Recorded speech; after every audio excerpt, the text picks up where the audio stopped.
Hello everybody, Skyrim here, back again with another Diablo Immortal video. Alright, in this one, this is going to be something to follow, especially for newer players and, of course, OGs. Most of us already know this, but nonetheless, I wanted to put this out there because we will probably be getting a lot of influx soon, especially with the anniversary coming up and the new classes new class released of the Druid and things of that nature. But this will help kind of direct you in a generalized direction, because I know, especially for new players right now, with this lot that has been added into the game since its launch, there is a lot to sift through, and it can be a little overwhelming, right? So this is, I like to refer to Pirates of the Caribbean in the sense of, these are more like guidelines. More like guidelines to follow, yes. Alright, so what is that? There's a couple things. Two things here. Codex in here first, and we had notifications already for this in-game. Under Achievements in the Codex tab, you will find what is called the Hero's Journey. And you get various rewards for completing it, of course. Let's go all the way back to the very beginning here, and I'll talk about certain things to pay attention to. Now, as you can see, this one currently, as of this recording, is resetting within 27 days. We got the notification probably around the 40-some-odd day mark. So it's been notified to us for a while. But this is something you should pay attention to at all times, no matter where you're at in the game, because it will give you a general idea of where to go and what to do, things to focus on, and how to benchmark your progress of your character, right? So this is very, very key. Now I'm going to cover just a few things in this for the most part that will be a little bit more time-gatey. Some of these are given to you as soon as it was released to us, like Complete Challenge Rift. Since we've already done certain things of this nature, it will already be checkmarked and you can just claim it immediately. Other ones will take a little bit of time, and they do not count until you get, like, the bounties here in particular. Bounties, these ones will not count until you actually run and complete 8 bounties, in this particular case for Chapter 1, for that to be accredited to you.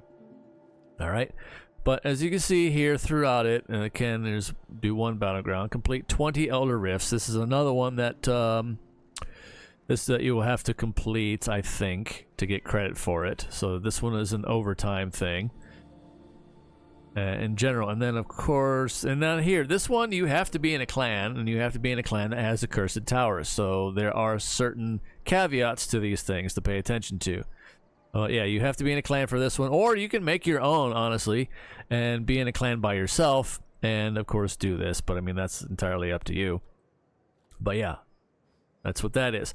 Now, we move on to some of these other ones that take a little bit longer. Challenge Rift, 100, as you see, Chapter 2. So these get gradually higher in the difficulties of completions and such over time. And then raids, requirements of completions, that kind of thing. Paragon points. The Hilts, this one will take some time to complete, of course. This one will accrue. As you're starting to work on this one, it will carry over to the next chapter. The bounties, however, will not. The bounties refresh every time you turn in a chapter, start the next one. You will have to start this over again. Okay? So then, as you can see, Chapter 3 now, we move in Hilt's Trader. Now this numerical value will carry over, so if you spent X amount already, it will continue to climb higher and higher to reach that value they request of you. And the bounties again, actually the bounties at this point here will have accrued, and then you will just this number of course keeps going up, but of course it just continues on from your previous.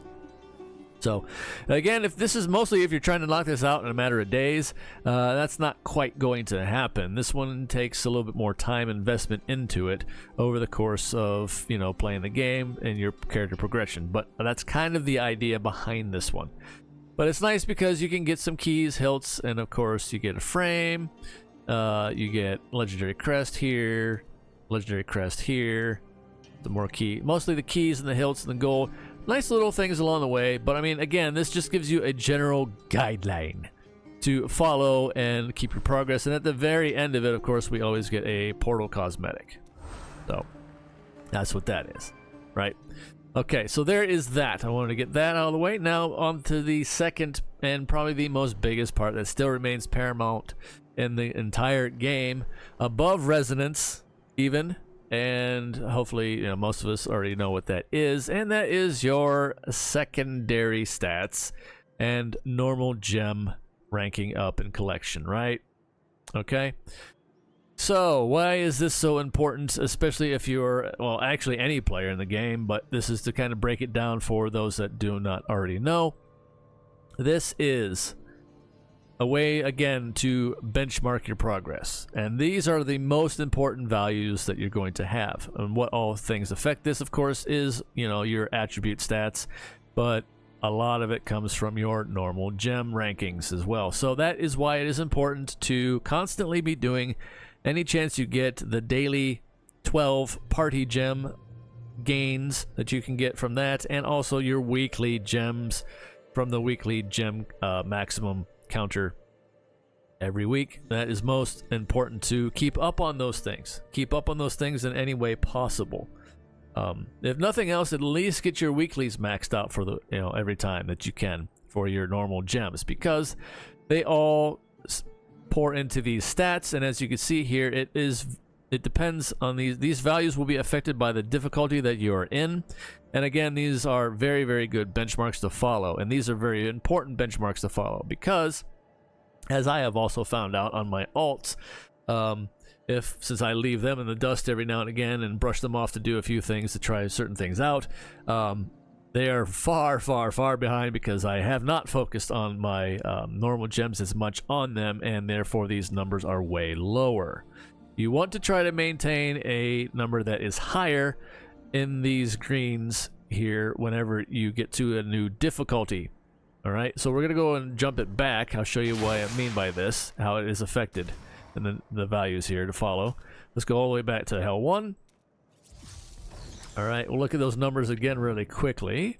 And here we go again. Now bring this same thing back up. Now you can see the number here is much higher. Your armor is higher than expected from your level and your current activity and difficulty, increasing your damage reduction from blocking by 19%. This one's, I think, as high as it goes, from a base value or base reduction of 50%. Okay. Now, where do you get the armor and armor penetration boosts in gems? Well, these are your blues, armor and armor penetration. You have your aquamarine and your sapphires. Okay. Most important one for all classes, let's just get this out of the way, is going to be armor penetration. So this is the one value you really want to keep as high as possible as you're going throughout. So focus on the armor penetration as much as possible for all classes, because this one here ignores some enemy armor and increases critical hit damage. Your armor penetration is X higher than expected for your level and your current activity and difficulty, increasing your critical hit damage by X from a baseline of double damage. This is what makes you do the most damage in the game across every single form of content in the game. Okay? So that's why these are so important. Again, benchmarks, things to follow and to keep tabs on as you're going along. Because if you do not, you will notice the difference and you will be like, why am I barely scratching certain things right now? It's because of these stats. Cannot stress that enough, how important your secondaries are in this game.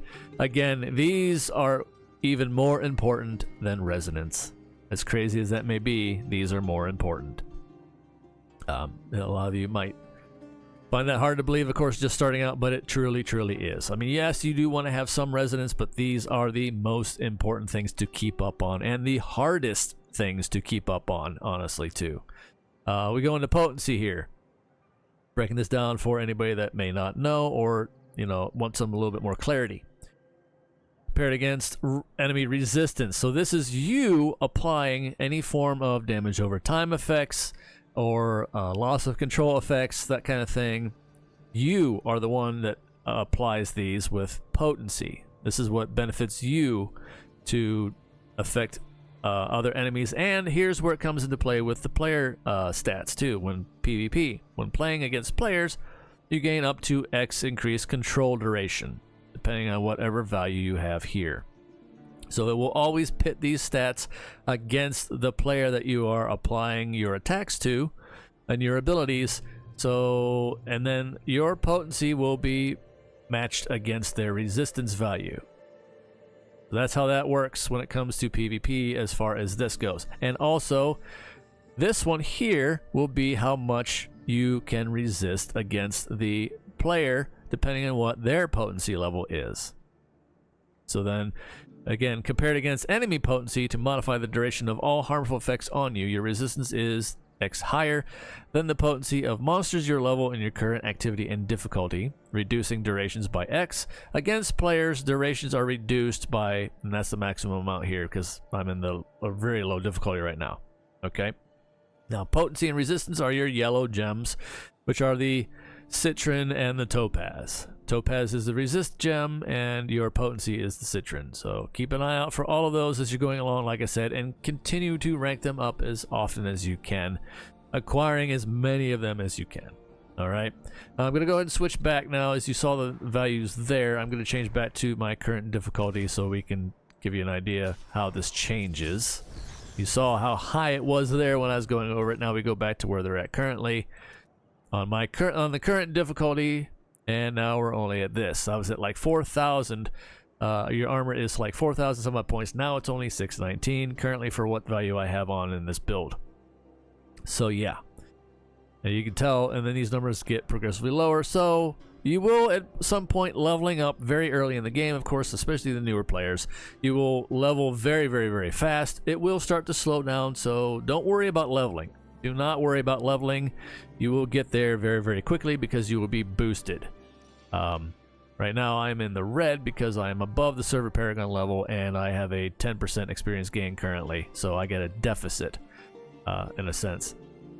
But if you are a newer player, you will level very, very fast, so do not worry about that whatsoever. But do keep tabs on how many normal gems you're getting on the daily, on the weekly, and continue to rank these up as often as you can in your gems so that you can keep your secondary stats, you know, at least on par as much as you can. There will be a point, of course, in your leveling and you changing to higher difficulties.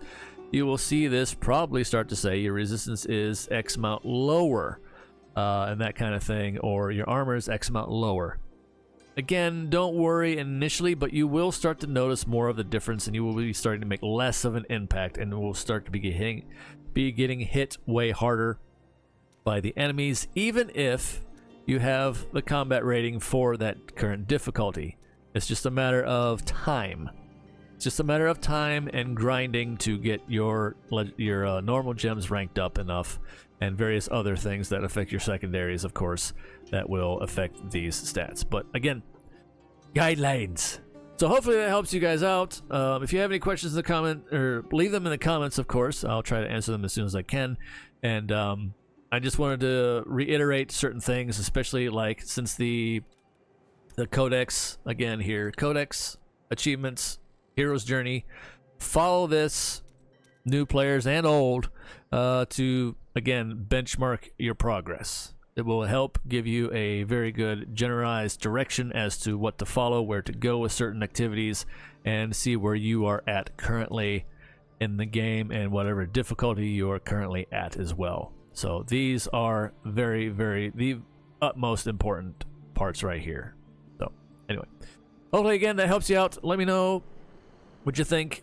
And as always, stay safe out there in the real world, and fire as always. Take care of yourselves as best you can. One day at a time. It's all we can do. It's the best we can do. Until next time, see you.